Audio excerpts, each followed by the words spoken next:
Ginebra tuluyan ang nag-beg off sa EASL pero papalitan nito ng Meralco Bolt sa pwesto. Kaya naman ang Barangay Ginebra ang pangalawang team sa EASL na umalis. Ang balita ngang ito ay inilabas ngayong Biyernes. Hindi nga po nagbigay ng details kung bakit nag-pull out itong Ginebra. Pero para sa opinion natin at sa tingin natin, dahil na rin ito sa schedule. Dahil si Coach Tim at ibang players ng Ginebra na mga key players pa ay focus sila sa Asian Games. At kung lalahok pa sila, pagod sila dahil sunod-sunod ang schedule nila. So para sa ating mga Pinoy fans, intindi natin yung mga ganitong sitwasyon. Ang mahalaga, may karelyebo ding Pinoy team. Matatanda ang unang umalis sa EASL ay itong Bay Area at ngayon naman Ginebra ay balitang nag-pull out na sa nasabing tournament na ito.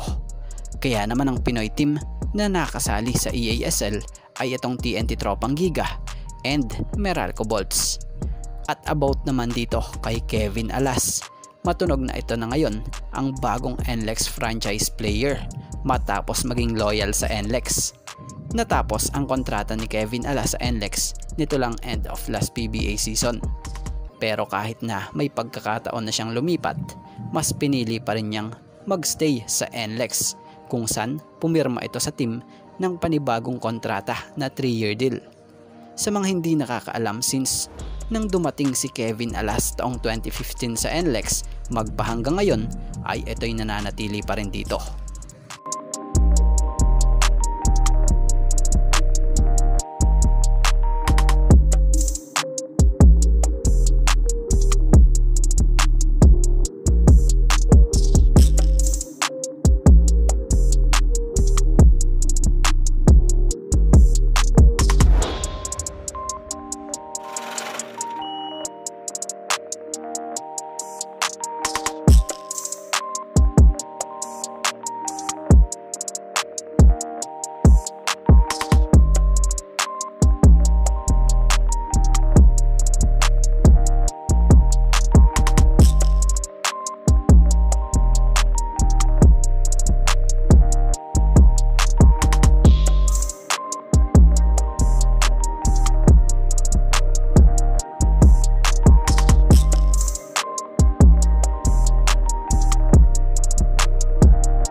Bago ang lahat mga ka-greatest, lilinawin lang natin lahat ng basketball update natin dito.